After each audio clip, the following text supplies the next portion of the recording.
Good afternoon, everyone, and welcome back to our Department of Labor and Economic Opportunity Office of Labor webinar series that is focused on mental health in the workplace. Those of you that have joined us before are probably expecting Deputy Director of Labor Sean Egan. Well, unfortunately, I'm your consolation prize today because he's out doing great work focusing on the mission of our office. A few things before we get started. If you look at the chat box there, in order for you to know about the great content on mental health in the workplace that we provide monthly, you have to be on our email list. So right there, you see that there is a link in the Q&A box for you to sign up for email updates, which provides notification of webinars, other events hosted by the Office of Labor.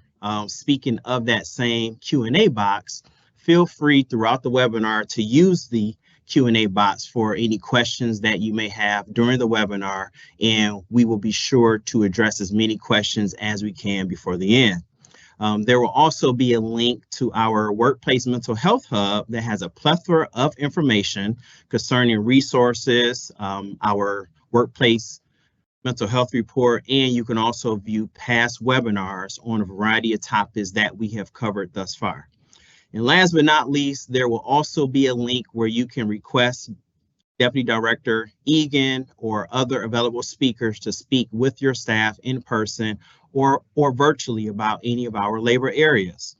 As you know, our webinars are focused on the three pillars that we have established, which are things that are impacting our mental health that are in the workplace, things that are affecting the workplace, and the individualized behavioral health support resources. So we are currently in the what we can do phase of this work. And the point of these webinars are to provide the tools and resources that can be implemented in the workplace now to address these issues and or challenges. So why are we here today? We're here to close out the three-part series on cultivating workplace culture of mental well-being with the University of Michigan's Go Blue, Dr. Michelle Keys. So welcome, Dr. Keys, and the floor is yours. Thank you so much, Randall. And I would say you are better than a consolation prize any day. My name is Michelle Keys. I'm thrilled to be with you today for our third in this particular series. As Randall introduced, I am currently at the University of Michigan. I'm a clinical psychologist in our Department of Psychiatry and also with the Eisenberg Family Depression Center. If you've joined us for the previous 2 months, you'll know that we've been talking about some very practical information and tools around mental health and workplace. Our goal has been to increase our knowledge, increase our awareness, and at the same time, give us a few tips and tools that we can put in our pocket and use in our day-to-day lives. Our final session in this series is going to focus very specifically on what are some things that we can do or we can think of to embed mental health and well-being into our everyday culture, and going beyond just that awareness to impact. So in our first session, we talked quite a bit about what is mental health at work? How does it show up? What are the impacts on our coworkers, on each other, on our job place? Some people would still like to say that mental health issues have no place for discussion or consideration at work. And my response to that is usually, well, no one told mental health that, and it's going to show up anyway. In the past year alone, when we look at nationwide surveys and statistics, we see that approximately 1 out of 5 working adults say that they have been diagnosed with a mental health condition in the past year. It's 20% of people. We expect that that's probably a low estimate because people aren't always comfortable disclosing that information. We know from robust studies in the US and globally that mental health issues are the most common reason for absences, leading to an average of 8 to 12 missed days per year, that mental health issues cause reductions in productivity at work. People with mental health issues report working at only about 70% of their capacity. And we also know that people leave work for mental health reasons. Estimates of up to 50% of people have left a job because of mental health. This is costing our bottom line tremendously in terms of lost productivity, time and resources for hiring and rehiring, and very specifically in benefits to support people as they're struggling or not quite receiving the care that might be best for them. In our second session, we talked about leadership and how incredibly important leaders are to mental health. A Harvard Business Review study found that managers have as much impact on a person's mental health as their doctor, their therapist, or even their spouse. And I think we can all agree with this. Like at first it sounds like, whoa, that's a big impact. But if you think about a time in your life where maybe you had a difficult manager or a difficult leader, or things were hard because of management, it's easy to see how that could have a significant impact on mental health and well-being. We also know that poor leadership is damaging, that leadership that doesn't meet a person's needs or is not supportive can cause increases in risk for depression, anxiety, substance use. And on the flip side, good leadership is protective, leads to better job satisfaction, less exhaustion, overall better work-life balance. So knowing that mental health is showing up to work and leaders matter, what can we think about with regards to culture? I want to give you an example of a situation that I consulted with for a local tech company. They had a project manager who was absolutely known as the go-to person. He was first in, he was last out. He was always on, said yes to everything. And for years, leadership praised his work ethic. He got awards and perks and promotions, everything that you think you want in a place of employment for acknowledgement. But behind the scenes, he was struggling tremendously with anxiety. When he finally opened up to leadership and asked for additional support, he unfortunately was met with that dreaded awkward silence and a vague encouragement to take care of yourself. There were no policies to support his needs. There were no opportunities for accommodations or modifications or anything truly meaningful that said from leadership, we understand, we get it, we will support you, and this is how. Within 2 months after telling them, he resigned, and leadership never saw it coming. This is an example where leaders and those around him were clapping for someone who was drowning. The workplace culture, the policies, the practices, the implementation failed him. Sometimes when I talk about workplace culture, people are like, ooh, what's that mean? That's kind of soft. Do we really talk about that? And so I want to define it first. When we think about workplace culture, specifically around things like mental health and well-being, we're talking about how well does an organization raise awareness about well-being and mental health? What are the resources and policies dedicated to mental health? And do leaders promote well-being? In reality, the shortcut way of thinking about this is that workplace culture is the way we do things around here. How does your company do things?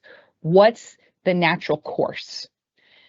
Sometimes it's one of those things that's hard to put into words, or it's hard to objectively define or operationally define, and it's more how we feel.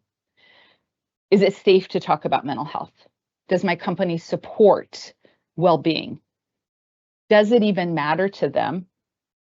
Do I matter to them as a person?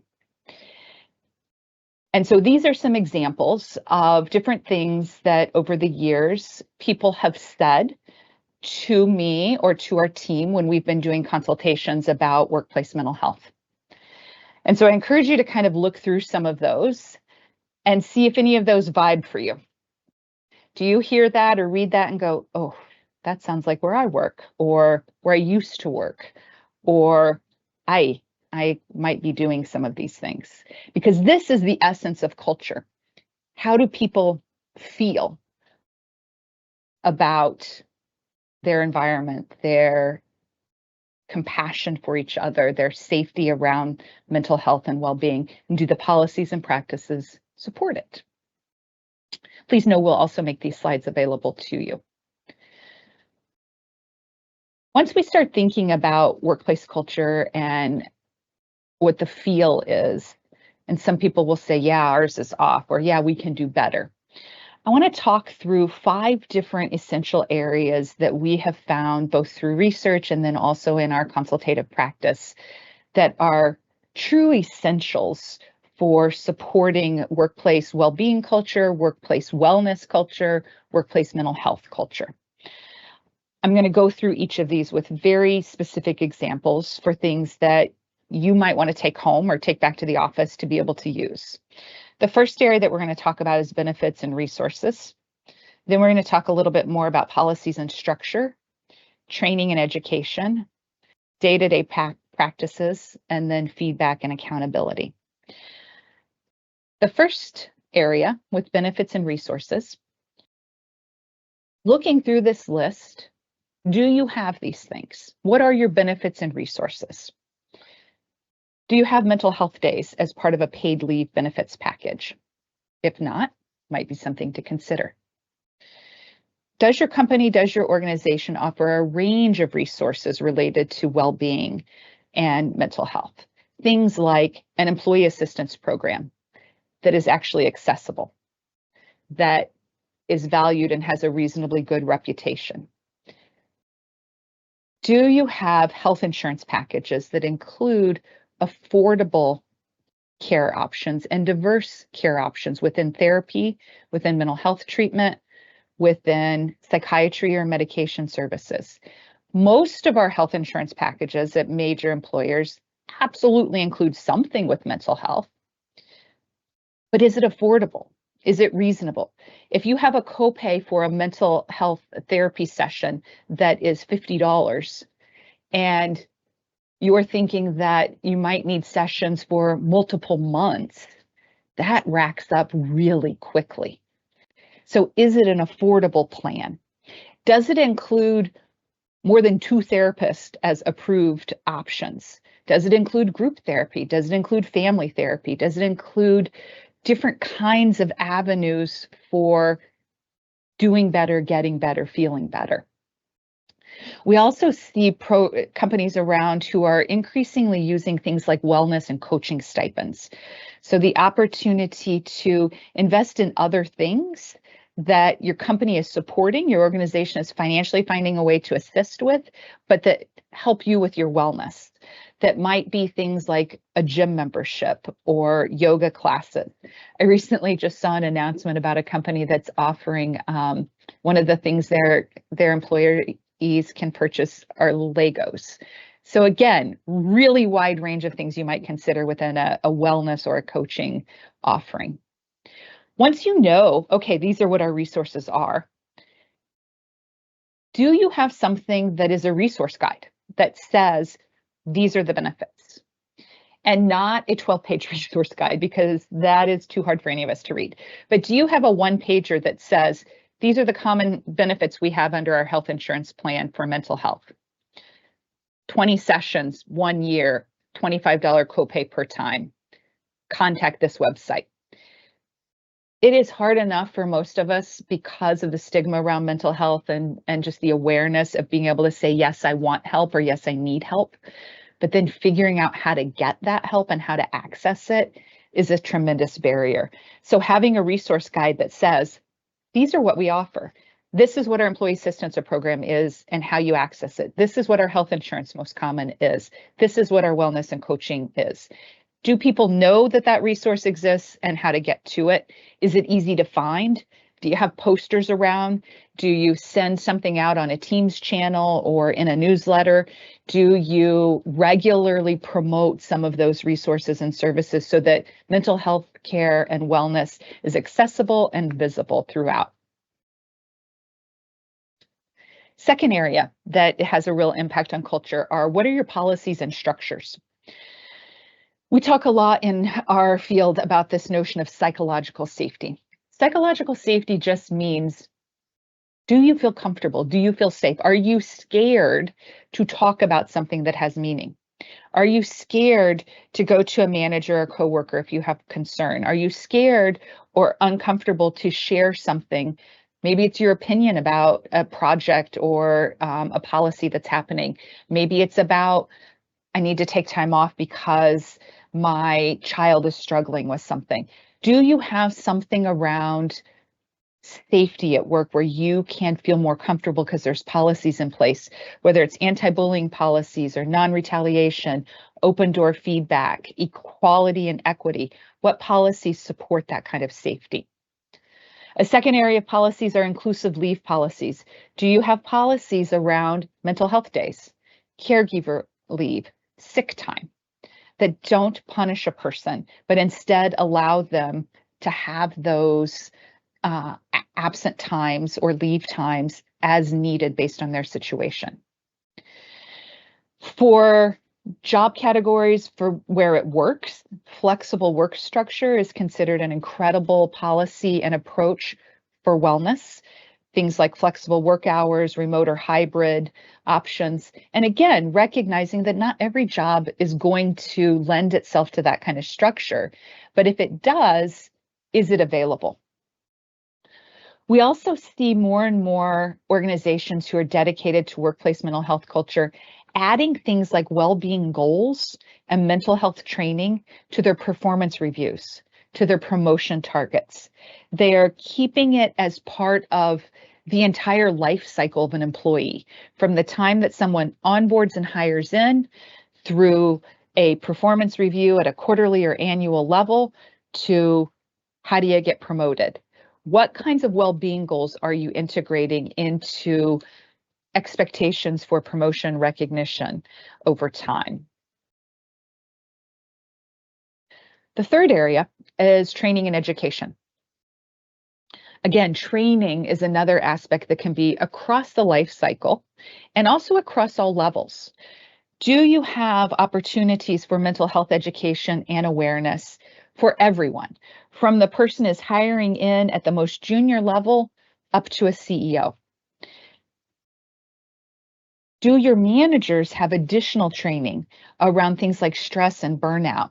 Do they understand how to recognize distress, how to recognize mental health concerns, and how to respond to it? Because I think a lot of us can go, ooh, something's going on. But what can we say?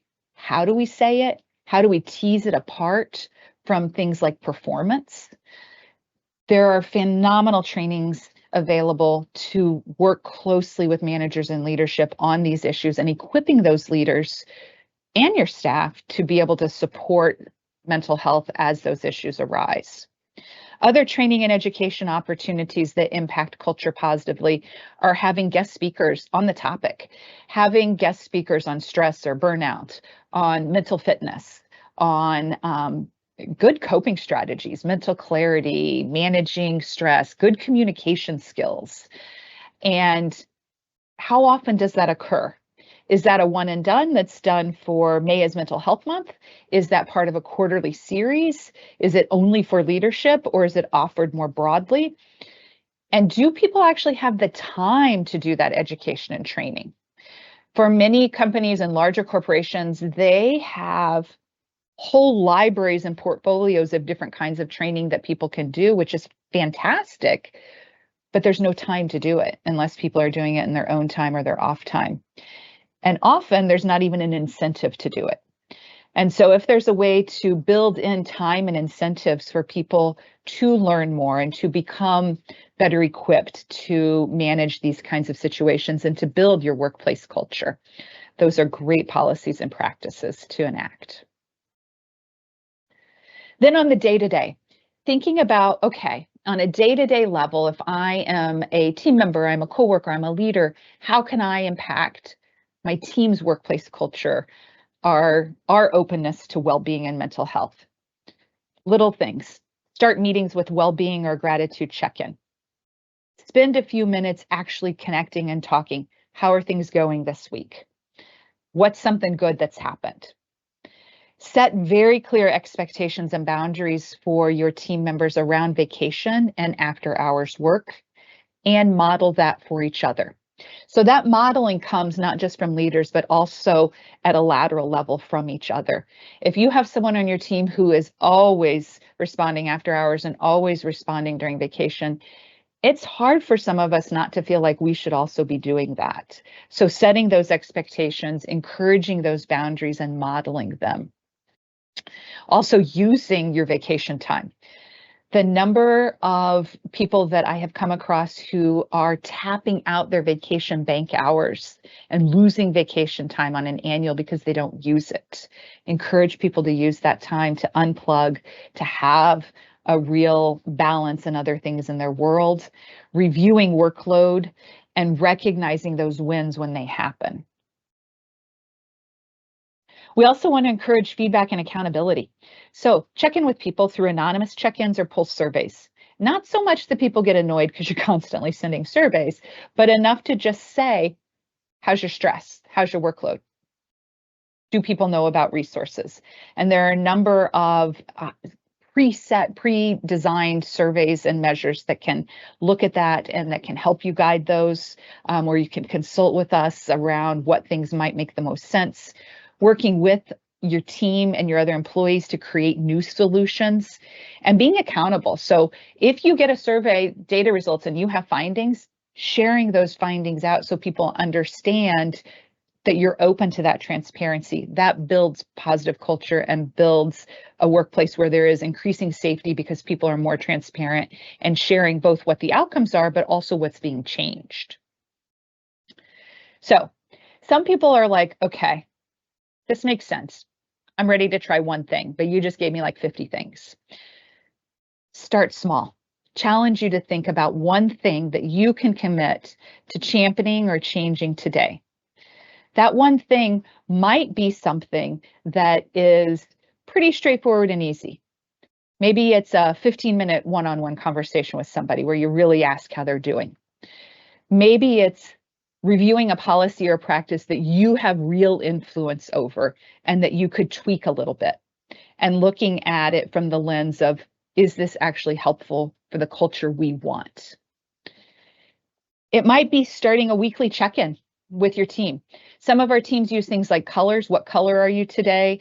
And not in the sense of like, you know, what color is your parachute or some of those things, but you set very simple stop sign colors or stoplight colors of red, orange, green, red, yellow, green. Where are you today? And normalize that conversation. And truly modeling the culture you want. Being able to acknowledge and say, I'm having a hard time with something. I was having a hard time. My kid's going through something. It matters because it opens up how absolutely common those experiences are. That doesn't mean you have to go into all the nitty-gritty details. Many of us are not comfortable sharing that, but at least setting the stage for, yeah, we're people too, and this happens. For those of you who are like, bring it, I want to make some bigger changes. I want to do some more things. Here's some ideas. Find a budget, because this stuff can cost. It can cost as little or as much as you want.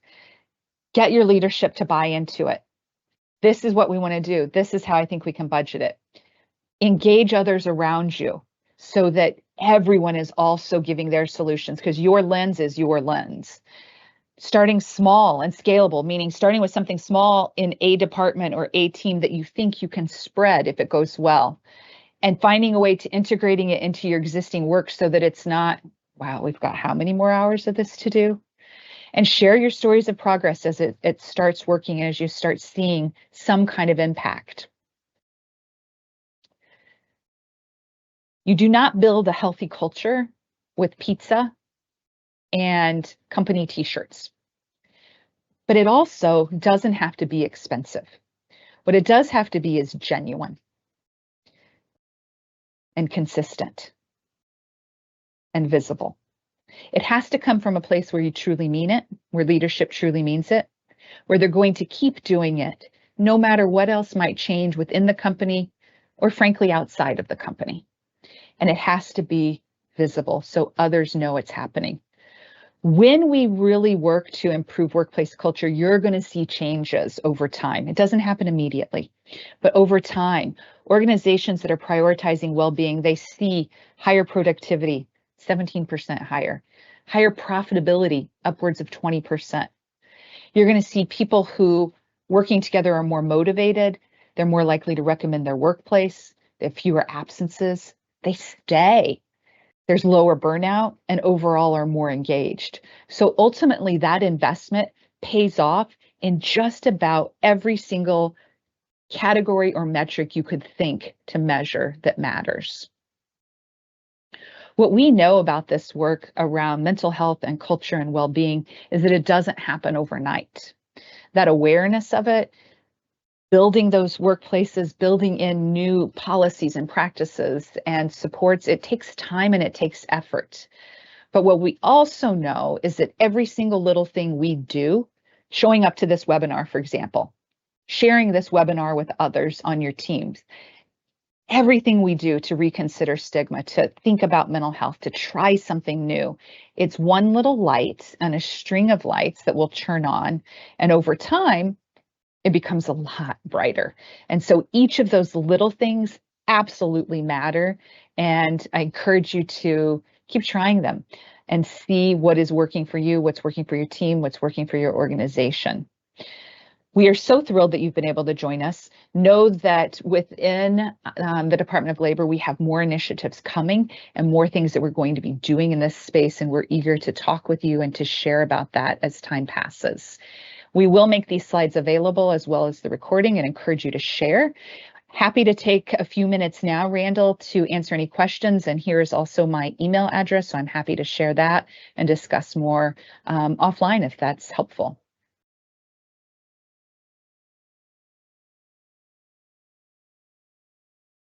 Randall, you are on mute, my friend. Sorry about that. So there we go. Thank you so very much, Dr. Keys. That was some great information. And we actually have a few questions before we're at time. And these are three great questions. So the first question is, in addition to everything covered, is there anything else that I can do as a leader to create a workplace environment where everyone feels supported, safe, and empowered to prioritize their mental well-being without me being intrusive? Absolutely. So, there's different levels of engagement around mental health. It's not the case that we would say, walk up to every single person and say, hi, have you been depressed? Are you anxious? How are you doing? That is going to feel intrusive. What we know has impact and what the research shows us are things like sharing resources with others. Truly sharing this webinar series, sharing other webinar series, sharing newsletters that you might come across is to give the message that mental health matters to me as your leader. And I want to make sure that you're aware of these resources and that you know about them. It is to invest in bringing other experts into your team meetings, into your room, so that they can help educate each other. So you have a shared language. So for example, a whole team or a whole department going through a joint communications training, you now have a shared language. A whole team, a whole unit, a whole department going through a stress management training, you now have a shared language. You've shown we value this, and we've given ourselves a new tool that we can use collectively to make some changes and some impact on our day-to-day. So a lot of that can just be about bringing in resources, sharing resources, education. It truly is, for most of us, the more you know, and offering those opportunities to people is a great way to make a real change over time. Thank you so much, Dr. Key. So Sure. We do have a couple of more questions before we're going to be at time. So the next question is, what are the biggest obstacles you see at the organizational level to implement changes and promote workers' well-being? What are the biggest obstacles? Yes. Oh, I got a list. We might have to have another webinar on that. So what I see a lot of times, there's so many obstacles, to be perfectly honest, right? There's a lot of short-term thinking or short-sighted thinking where people, you'll meet with leaders and they'll say, we don't have time for this. We don't have time to integrate this into our policies. We need to get the work done. We have productivity issues, or we have goals that we're supposed to meet. But there's not an appreciation for the fact that by investing this time, all of those goals are going to be increased naturally. And so it's kind of that prevention model, right? Where like you have to do something now and take the time now, recognizing that the benefit comes later. And so I see a lot of short-sightedness around that. I also see sometimes where there is genuine toxicity in a company, in a culture, in a specific person or leader, and that person ends up having a lot of influence. And it's hard to counter that, even with people who are trying hard to do so. I think also we have stigma is alive and well, and certainly I think it resonates even stronger in different industries. And so getting past that can be hard. It is not a one-size-fits-all approach. And so I see someone asked a question also just about different trainings or different options. My recommendation always is, something is better than nothing. And so there are a lot of just standard canned trainings that people can take to learn more about mental health or learn more about culture, communication, leadership support. That's better than nothing. But what's really good is tailored, is somebody who comes in and sits down and says, tell me about your team. Tell me what you're facing and let's fix it. But again, that takes time and it takes money. And so that's part of the challenge, I think, is overcoming that to realize those investments have huge payoffs later down the road. Okay, thank you. So very last question before we get out of here, we're running like 2 minutes over. And you mentioned stigma. So this question, I think, is probably the most important question today. So this person says, I'm not going to lie. I haven't used any of the resources offered by my employer because I'm terrified that it may affect my status at my employer due to the stigma surrounding mental health. What do you recommend? So I think first off, I want to acknowledge that stigma is alive and well, and that is a very real and genuine feeling that sometimes is also absolutely valid. So there are certain industries where accessing mental health services can have an impact on someone's career trajectory. And I don't ever want to underestimate that or ignore that. So for example, I've done a lot of work over the years with military and first responders, and there are absolutely times where that's a barrier. However, not receiving that care also has tremendous implications. So if it is a genuine, this is a risk to my employment if I do this, then yes, going outside of the system, because the most important thing is that somebody get the care that they need when they need it. If it is more, I'm just concerned because people might know, people could know that your health insurance access, what you access through your health insurance benefits is private information and is not made, should not legally be made known to your boss, manager, leader. If it is, that's a violation. So in general, your HR isn't going to know that you went to see a therapist or you went to get meds. So that's not actually going to be shared or spread. Saying I'm going to an appointment every week, yes, you share that with your manager, the chances are that they are going to know. And if you don't feel comfortable with that, I value that. I recognize that. Ideally, if you're in a position of leadership, what I'd recommend is you start earlier. So instead of going, okay, I'm going to fight stigma by telling everybody what I'm going through and what's going on, instead bringing in educational opportunities, bringing in opportunities to highlight mental health awareness, to highlight that stigma exists, so that that conversation has a good starting point. But it's a real concern. My direct encouragement is just don't let that stop you from getting help. Thank you so much, Dr. Keys, for all the great information you provided today. And of course, we are at time, but please make sure you all are signed up for our email updates. That is the only way you will receive an invite for our next 3-part series, which will commence next month. Now, I'll give you guys a quick hint. about next month, the guest may be from a rival institution of Dr. Keys. Maybe. But thank you all very much for attending. Have a great day. Enjoy this beautiful weather. Take good care.